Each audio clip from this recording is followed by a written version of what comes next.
Hi, everyone. Welcome back to the Natural ADHD Solutions Facebook Live Summit.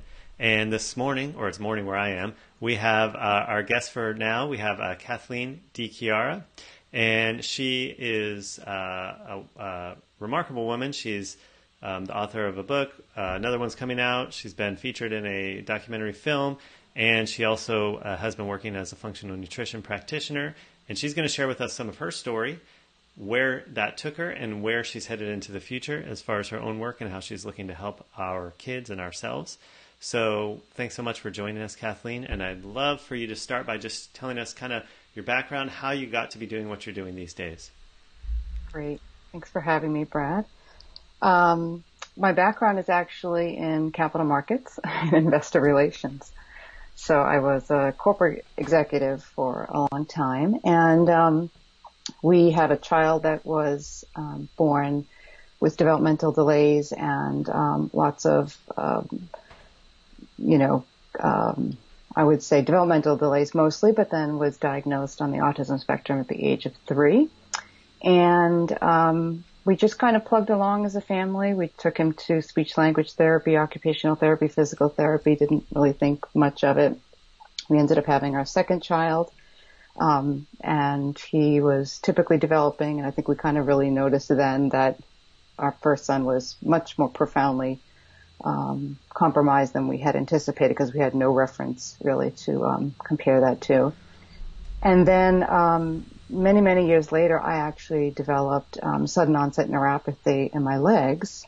I was during a very stressful period, and then fast forward, I ended up becoming very, very ill as a result of having back surgery to correct the neuropathy in my legs. So I ended up undergoing an L4, L5 discectomy, laminectomy, and then I woke up with postoperative paralysis as a result of that surgery. So I lost the career that I loved in investor relations and capital markets because I developed this poor response to surgery, and then ended up permanently disabled for life. So now we have a child with profound developmental delays and disabilities, and a 2-year-old, or actually an 18-month-old and a toddler, and I was disabled. So it was about 6 months after that he was then diagnosed with autism. So we were pretty much at our low point. That was a really, really stressful time. And then as a result of those complications and that illness, I ended up developing very complex autoimmune response. I developed food allergies, chronic pain syndrome, fibromyalgia, chronic fatigue, and then a complex series of other things. I started losing my vision and other neurological complications. They said I was in early stages of MS and so forth. So my journey into the health and nutrition and integrative work was actually a desperate attempt to save my own life. So it was out of my own awareness that I didn't have much else to turn to in terms of conventional medicine, and that if I continued on that path, I probably wouldn't be here today.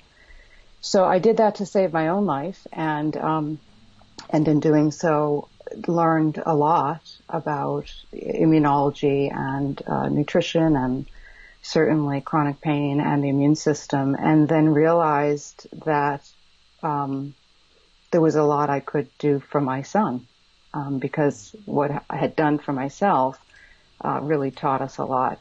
And so we went on to actually have our third child many, many years later, and he developed immunological rashes and things like that that were quite surprising to us. So the long story short is that we were a family of 5, and we were kind of our own experiment. We were learning as we went. We were probably like many of your listeners today. We were having our own experiences at home, and things were happening to us, and we were trying to figure it out. And so there weren't a lot of options available to us through conventional medicine other than treatment and symptom management. And so part of why I am in the field that I am today is really our own adventure. Gotcha. Trying to figure that out. Yeah.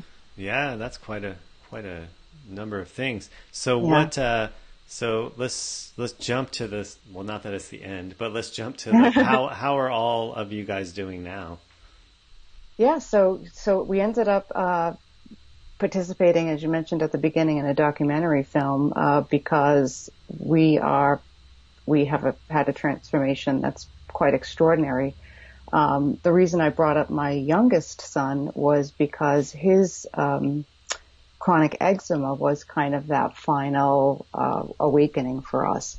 We were very much into trying to figure out the different things that were affecting myself, my son, meaning my oldest son who had the autism, the cognitive disorders, the sensory processing, the learning challenges and things like that. And in many ways, we were really troubleshooting. We were using functional medicine and nutrition and supplemental protocols and restrictive diets to really help him. And when my youngest son developed this immunological response with this chronic eczema, I was very frustrated. I went to a neurologist, an immunologist and allergist, one of the best up in Boston. And I was very frustrated by his lack of knowledge about what was really happening for him. And that was just a huge turning point for us, that his immune system was responding to something in our home that I couldn't figure out, because we were already gluten-free and dairy-free, and we had removed dyes and sugars, and we didn't have all of these contaminants. And I thought, how is it that he could be so sensitive? We don't have chemicals in our home. We've sort of done all of the right things. And here I have this little boy who's 2, who is bleeding, and his skin is just raging and inflamed and irritated. And I thought, something is just terribly wrong with this picture. He should be the picture of health, right? His skin should be radiant and glowing, and his eyes should be bright. And so I just took it upon myself to figure that out, and it was narrowed down to a very small amount of canola oil that was in a gluten-free pizza in the freezer. And that small amount that he had once in a while was enough to keep his skin in a perpetual cycle of inflammation. Even though he was having a very small amount of it, it was just once in a while. And that made me realize that that we were all affected by these small little bits of whatever it was in our environment. And so I'm sort of just painting this larger picture for you to say that we're on the other side of that now, but that was really a turning point for us, because it really spoke volume that we were going about it the wrong way. That we were really trying to troubleshoot each individual problem and symptom and dilemma, and there were still these little pieces, these little small, shall we say, chronic irritants that were just enough to sort of keep us humming along in a vicious cycle. And we had really underestimated those, and so that's when we drastically changed our diet. And I mean drastically in the sense that we actually just kind of simplified it. We removed anything that was non-organic. We just removed what I call the forbidden 4. So the forbidden 4 being corn, canola, meaning genetically modified corn, canola, soy, and sugar. So those are the 4 big genetically modified crops. And we completely removed them from our home, making sure that we weren't having even the lowest exposure. I had known at that point that our gut lining was regenerating every 3 days, that we had a new gut lining. I knew that after each meal, it started a regenerative process within an hour. And so I thought, well, if our gut lining is a regenerative process and it is restoring, I can't keep bringing in small amounts of irritants that are going to break that process down. So I'm going to completely remove it and really allow that restoration process to happen. And that's what we did. So we switched to an organic diet. We went whole food based and really, really concentrated on that as being the foundation by which we would build. So my oldest son was the motive, by which we did that, but everyone in the family benefited. So collectively, we ended up actually healing from 21 chronic diseases as a result of that. Wow. So primarily just from removing those forbidden four. And I mean, obviously you said eating all organic and Right. And so I know that's, I've seen the documentary, which Secret Ingredients is the name. Yeah. Yes. Secret. Yeah. Exactly. And so, I mean, I've sort of seen more of the story in that sort of, cinematic format. But those four being genetically modified, can you just touch on how that could be, how do I want to ask it? How that small amount of canola oil could be causing such an incredible problem and what that has to do with them being genetically modified? Yes. Good question. And I'm glad you brought that up too, because a lot of times people say, well, how could that be enough? And I think really this is such an important question. And it's really probably one of the things that people struggle with the most, including myself, including us too, is that it isn't so much that what you're taking away, but what you're allowing to happen as a result of the removal. So what we were underestimating was that we were doing therapies, occupational therapy, physical therapy. We were eating lots of right things. We were supplementing. We were eating fermented foods and healing foods and taking fish oils. And there were so many great things that were happening. But we had this small amount of poison, shall we call it, going in and disrupting that delicate cell lining, which is only as thin as a piece of hair, thinner than. So our gut lining is as thin as a piece of hair on our head. So it's very vulnerable. It's very forgiving, but also very vulnerable. And so when we bring in a genetically modified food like glyphosate, or I should say like corn or canola, it has not only the alteration of the protein and the genetic modification of the actual crop, but then it's also sprayed with glyphosate, which is, an antibiotic, right? So it's been treated now with an herbicide that is also an antibiotic. So there's two things happening there. You're bringing in something that is genetically altered that your body doesn't recognize and is irritating to the intestinal lining, but also you're bringing in a food that has glyphosate on it that is damaging to your microbiome. So it is, in essence, that problem. And then you have all of these other things that you're doing for the body that you can't really necessarily take advantage of. So when we removed that burden, I call lifting the burden from the body, by taking that out of the equation, what happened was we then allowed all the other things that we had been doing to really take hold. So you're sort of asking the body to benefit from intense therapy, speech therapy, beneficial foods that are really intense, nutrient rich. But then you have this chronic inflammatory state that's happening. So every time you're eating a food that's inflammatory to the gut lining, you're also opening up those tight junctions, which then releases lipopolysaccharides. I mean, there's just a lot happening when you sort of create that vulnerability in the stomach. So I don't want to say that you're just doing that and boy, how could that be enough? It's important to look at it in the context of what other things are you allowing to happen that wouldn't otherwise take place. And that's really where our world opened up. We thought, boy, we really underestimated, the potential for all the other things that we had really been working on to take place. And that's where we saw most of the change, I think. Gotcha.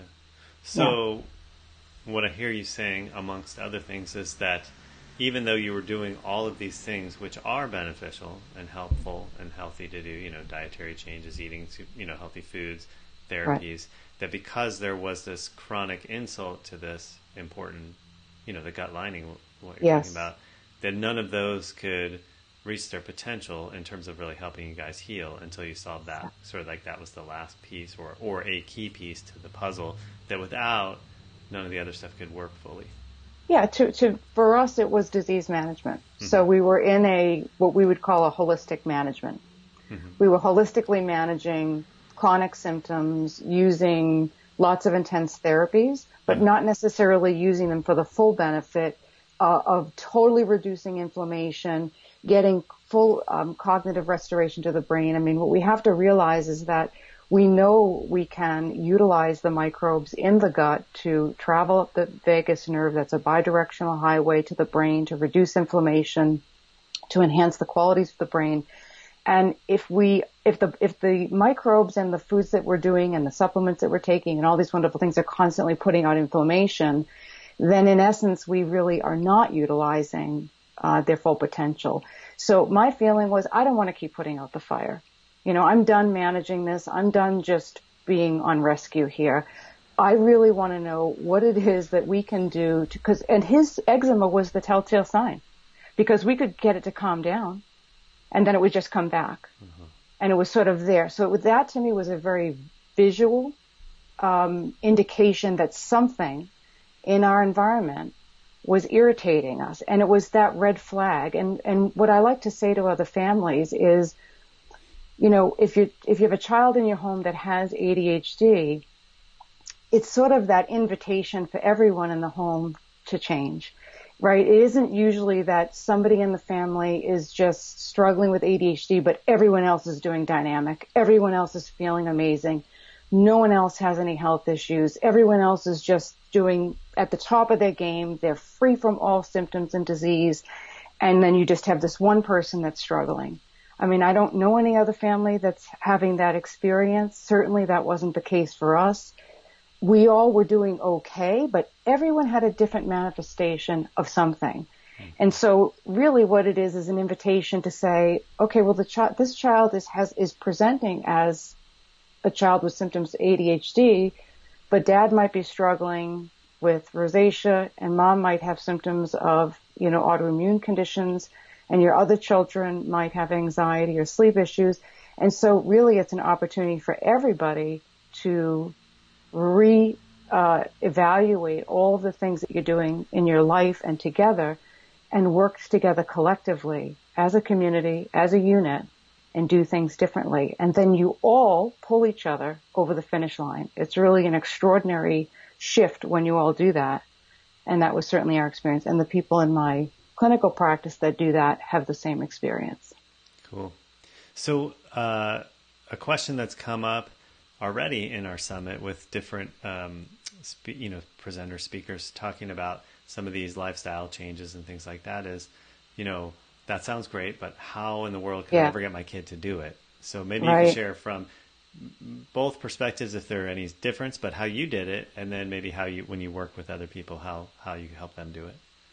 Yes, and meaning how do you get them to change their diet? Yeah.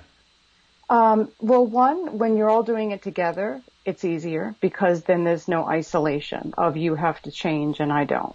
And so that in and of itself is very isolating and very difficult to implement because by that very nature, people feel like something's wrong or you have to start policing who's going to do what.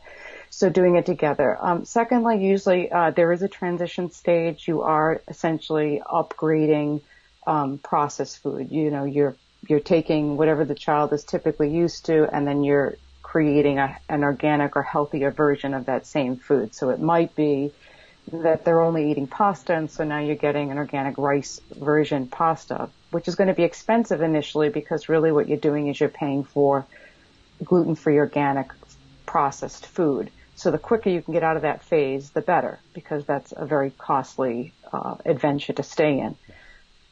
So you're just at the very quick transition. The idea is to not stay in that zone very long.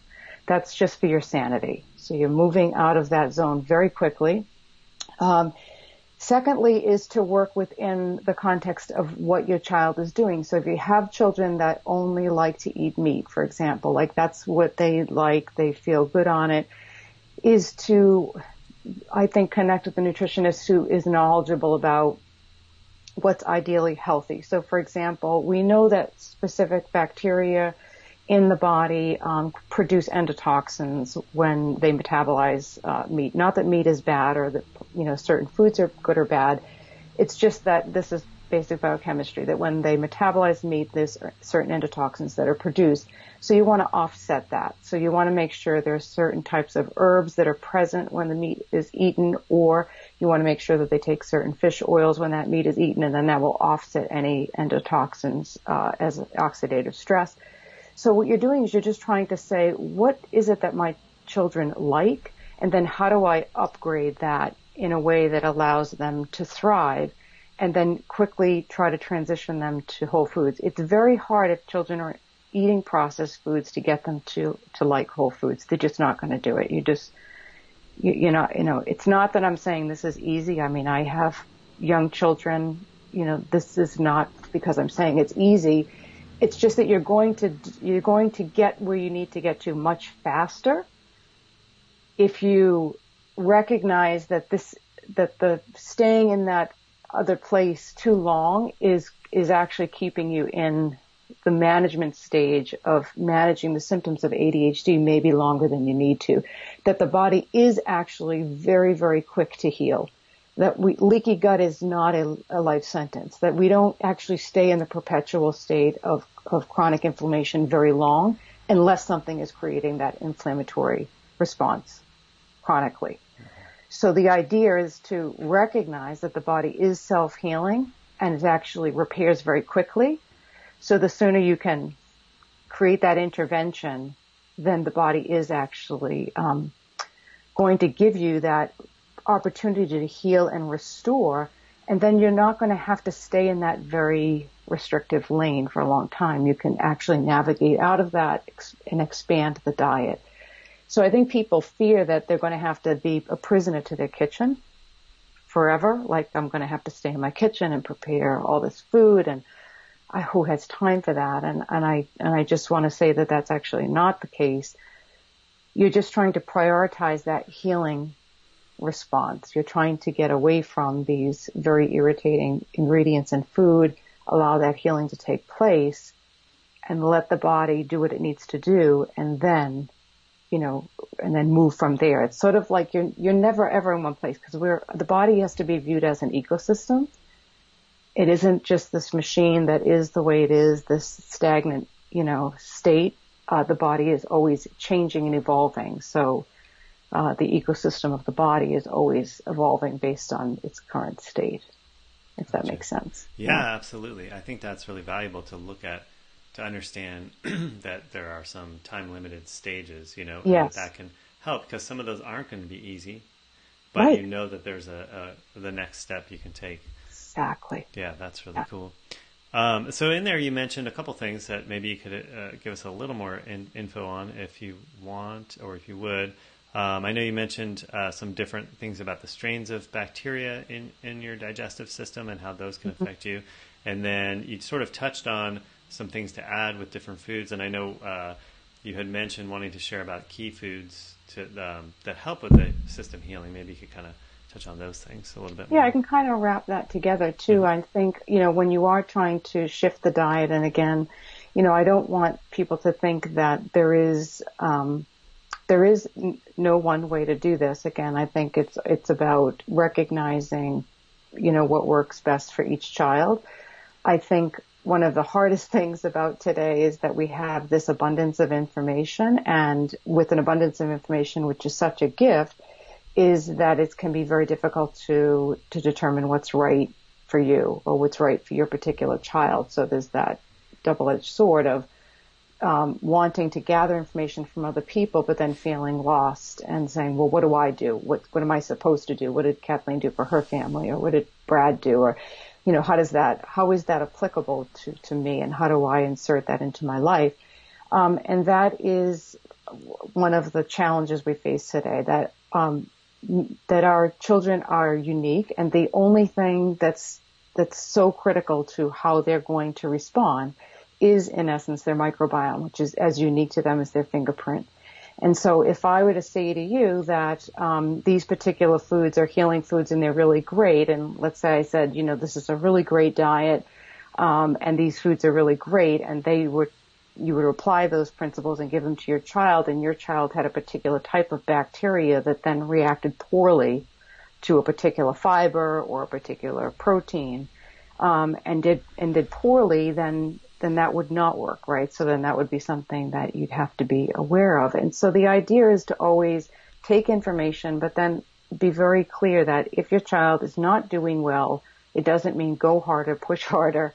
It means back off and troubleshoot, kind of like what we did with figuring out what was really at play for our son, is that sometimes it's more art than science, and recognizing certain foods, and that because your body is 99% bacteria, that those bacteria are responding to everything that comes into the body.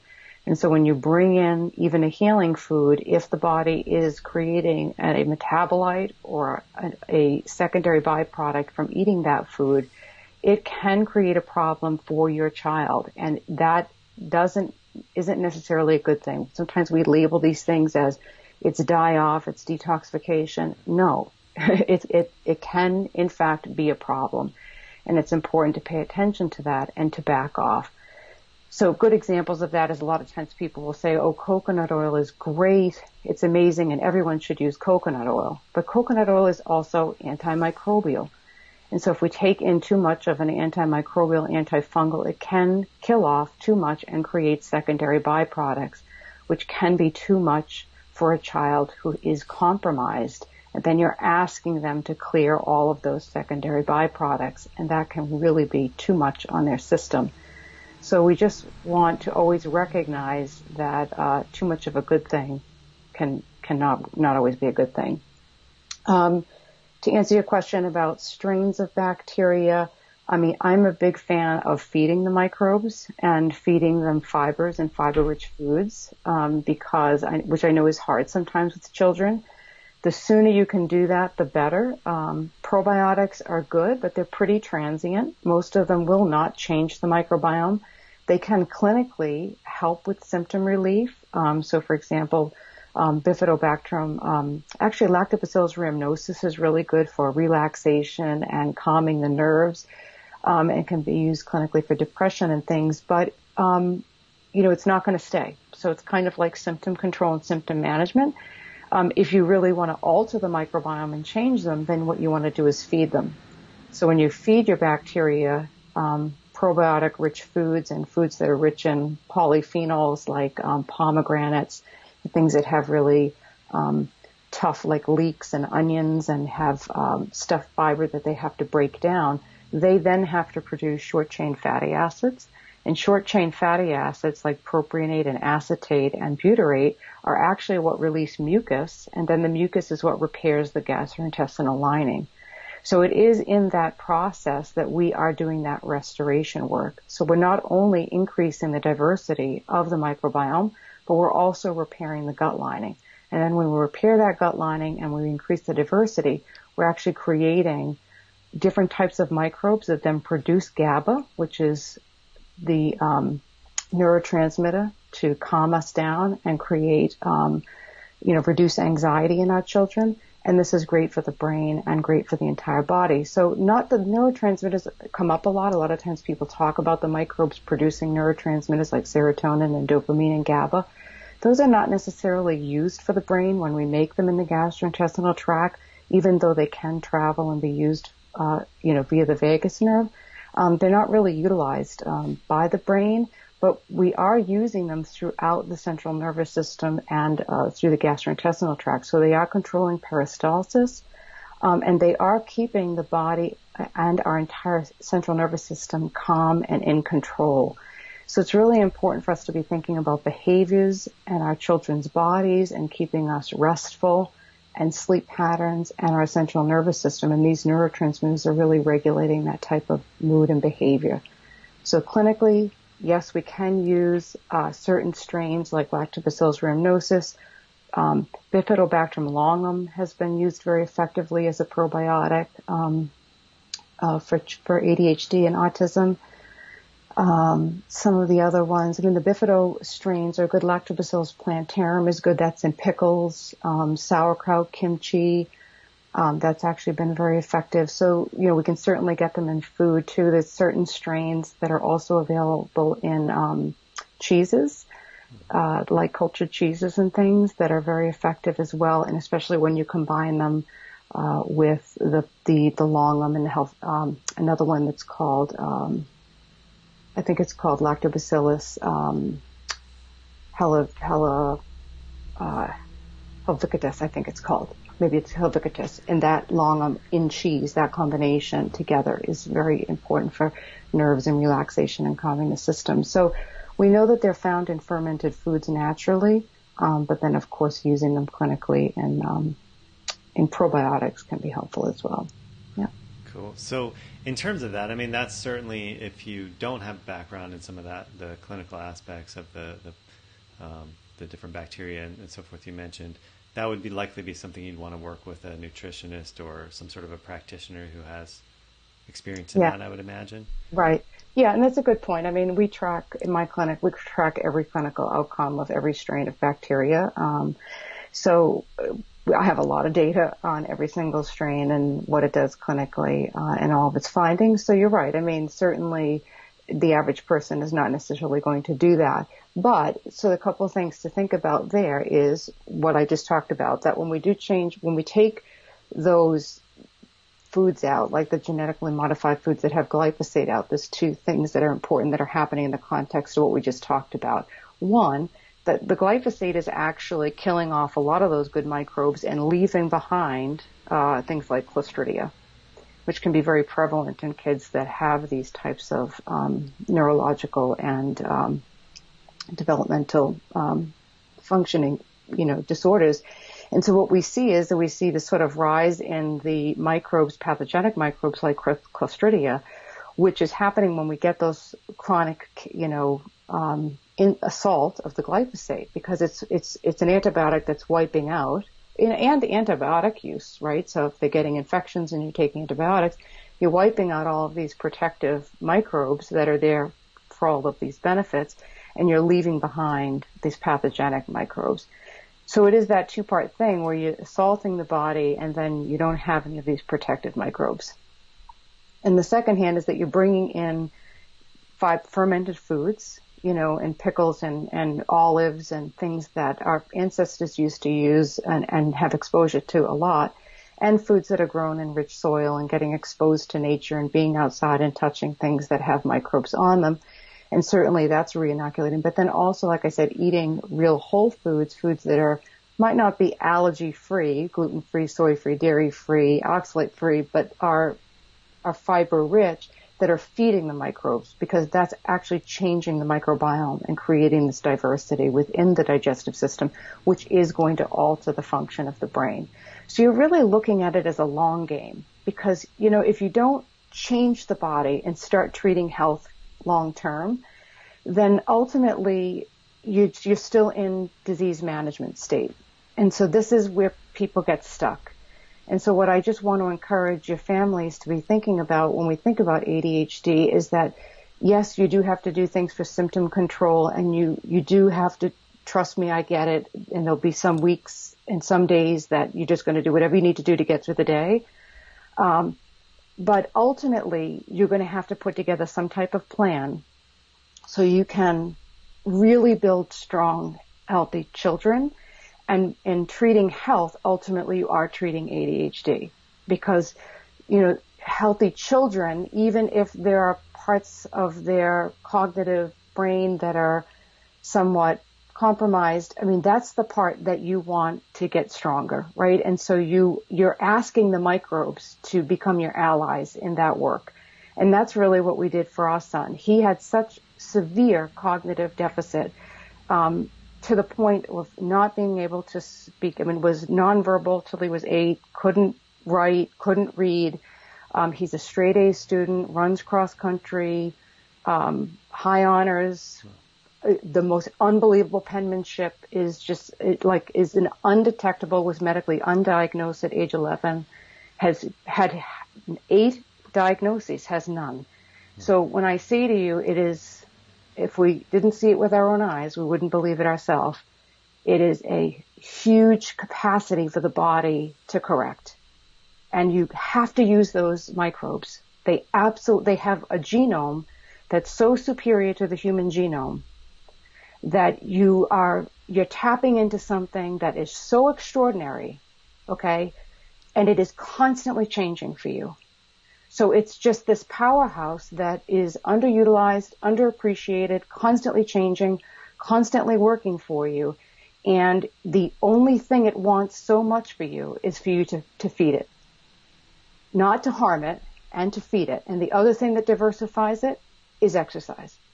Physical exercise. That's what shows diversity. When they look at athletes, when we look, and I know that a lot of times kids on the ADHD, they are hyper, and parents will say, well, they're really busy, or they're hyper and they move around a lot and they don't need any exercise because they're busy. They need to really engage those large muscle groups. Push-ups, pull-ups, sit-ups. Then a lot of times they have a lot of atrophy. They have apraxia. They have poor coordination.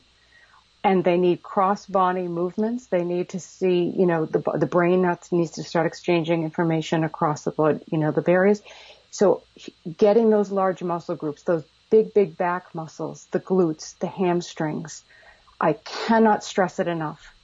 This is the biggest return on your investment. For glutathione production, mitochondrial function, bar none. There is no supplement on the market that's going to do that for you. I cannot tell you enough. I have seen it with my own eyes. It is the hardest thing to get your children to do today. So consistently getting them to do that, 10 minutes a day, all the way through. They will resist it. They will cry. They will run away. And you will just bring them back and keep making them do it with you. Keep it fun. Turn on great music. Just find a way to incorporate, really engage those large muscles and get that physical body engaged in this process. It is a whole body approach. You could have the perfect diet. If the body is compromised, if it is weak, you will not get hormone production. You will not get the hormones to metabolize. You will not have good body alignment. You will not have good elimination, detoxification, brain function, good sleep, all of it. You have got to really engage that. It's so important. It's the biggest regret of all of the families that I work with that have older children. It is their biggest regret that they didn't stick with that. Yeah. That they wish they really had pushed that and stayed with it. And because as adults now, they're adult children who have ADHD, that's the area where they feel is most compromised. Mm-hmm. Yeah. Well, I mean, and really, that's such great input, because a lot of the resistance or difficulty parents have a lot of times is around things like what you said about thinking they have to be in the kitchen all the time, or the expense of changing over. Exercise is free. I mean, it's built in, right? And so what a great natural, in the ultimate sense of the word natural, approach to take. And I really appreciate that tied throughout your whole message, that really it's about, bringing forward and sort of encouraging each person's own body to mobilize its own, healing potential. And that's really what the point is. That's really what everything I hear you talking about is for, to really encourage that and build that, rather than the alternative of chasing symptoms and trying to manage symptoms.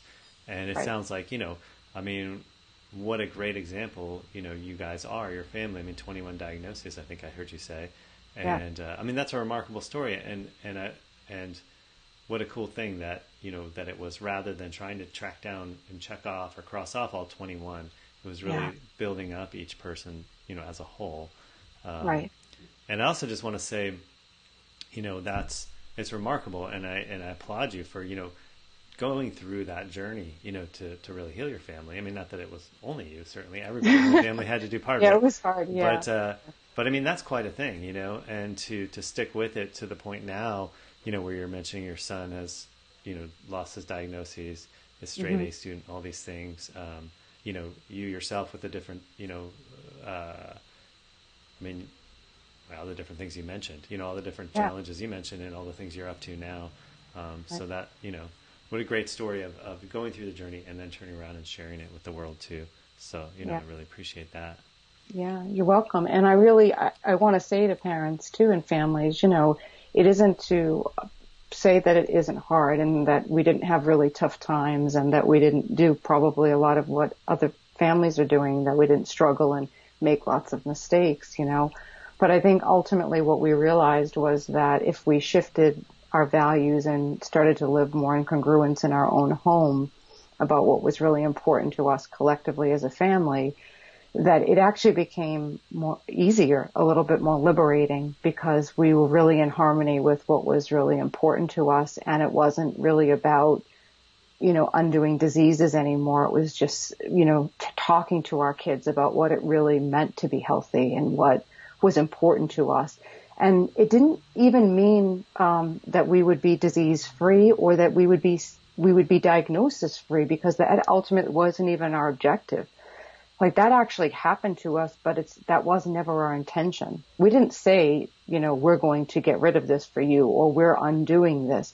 That was a side effect of something that happened, but we never went into it with that intention. And I don't think people should. I think that your children are extraordinary, not in spite of, you don't have to not have ADHD. You can have ADHD and have an extraordinary life. The idea is to really create health in your children and to find out if they are having dysfunction and to enhance the health of their full body as best you can so they can have a healthy life.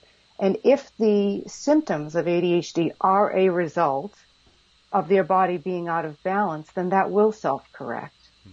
And so you'll sort of find that out on your own. Right. But to try to then troubleshoot it and get rid of it is really where people get, I think, frustrated, because you're sort of chasing your tail all the time. It's sort of like so I think the idea is to just, really look at the individual and say, how do I just promote health and how do we do that collectively, because we're sharing microbes in our family all the time.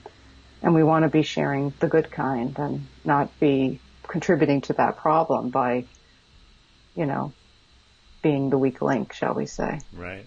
Yeah. Yeah. Well, awesome. I'm sure that, and I know that the question is going through many of the viewers' mind. This is listening and really enjoying the information. It's like, okay, so what do I do now? What's the first step?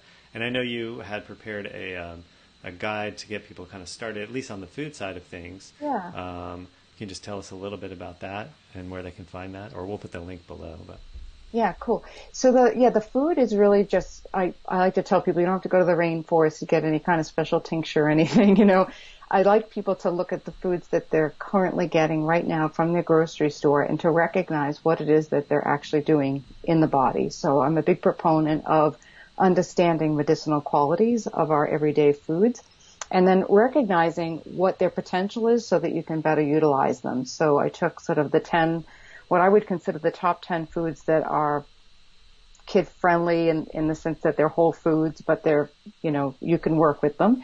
And then, and they're whole food based, and just try to infuse those in your diet whenever you can, but then recognizing what the history is and what their potential is systemically in the body, so that you can recognize how they would contribute to building a resilient body, and just, try to incorporate those in and see their long-term benefits. So it's a downloadable free e-guide. It's all color. It has the history and the knowledge and what's in the foods, the healing compounds. Awesome. Yeah. Awesome. Yeah. And I know you mentioned in our pre-chat that you're not a big self-promoter, but I am going to ask you to do a little bit now. Okay. So because you're, an author of a book, you have another book coming out, I think, hopefully next year. Tell people where they can find those, or I guess, well, the one that's current, and then the one, keep up with you so that they can find out about the new one. Great. Yeah. So the film, the documentary film is called Secret Ingredients. That's secretingredientsmovie.com, and that should be out very shortly, probably the next 30 days or so. So they can go to that website and see the trailer, and then that, if they sign up for that email, then they would know of any when it's available. The trailer is also available on my website. My website is my name, Kathleen DiChiara. And then I do some teaching online. I teach online courses to families and practitioners. I don't work one-on-one very much anymore, just because I don't have any slots available, I don't think, until next year. But people can get on a waiting list at now. And then I do teach other practitioners and do master classes right now. And then my book, The Hidden Connection, I wrote in 2014. I have a new edition coming out next year on that. And then the book Resilience is coming out with Hay House either the end of next year or early 2020. And that will be about cultivating long-term resilient health. So that's the best way to find me. Awesome. And then I'm most active on Instagram, and that's my name. All right, I'm going to put all those links in the comments below this video. So, if anybody's feverishly scribbling them down, they'll all be there, ideally clickable. And all right, well, I appreciate you taking some of your time with us. I know you get a lot of requests, so you're a busy person. So I thank you so much for taking your time with us today and sharing some of your great wisdom and information. And everybody listening, go check out those things. Let me ask you, because I don't know, the secret ingredients, how's that going to be available? Is it going to be online? Are they going to distribute it on like Netflix and those kind of places? Do you know? I think both. Yeah, I think both. We just finished the festival tours, so we received multiple awards and we did that. So now I think it'll be probably iTunes, streaming, Vimeo. Yeah, so it'll be multiple ways for people to get it through lots of different platforms. Yeah. Awesome. And I had the opportunity to get a pre-screening, I guess, at Autism One in May, and it was wonderful. It was very moving and full of great information, and so I highly recommend everybody checking that out when it's available too. Cool. Yeah, really great. Yeah, and I'm glad too, and there were a lot of other families and other stories in there, which I think is really helpful too. It's helpful to learn the information, but then to see it in the context of people's real life experiences, which I think is really great. Absolutely. Yeah. Absolutely. Yeah. So thanks for having me, and thank you everybody for joining in today. Yeah. Appreciate it. Yeah. Thank you. And, all right. All right. You guys, you take care. All right. Bye-bye. Take care. Bye.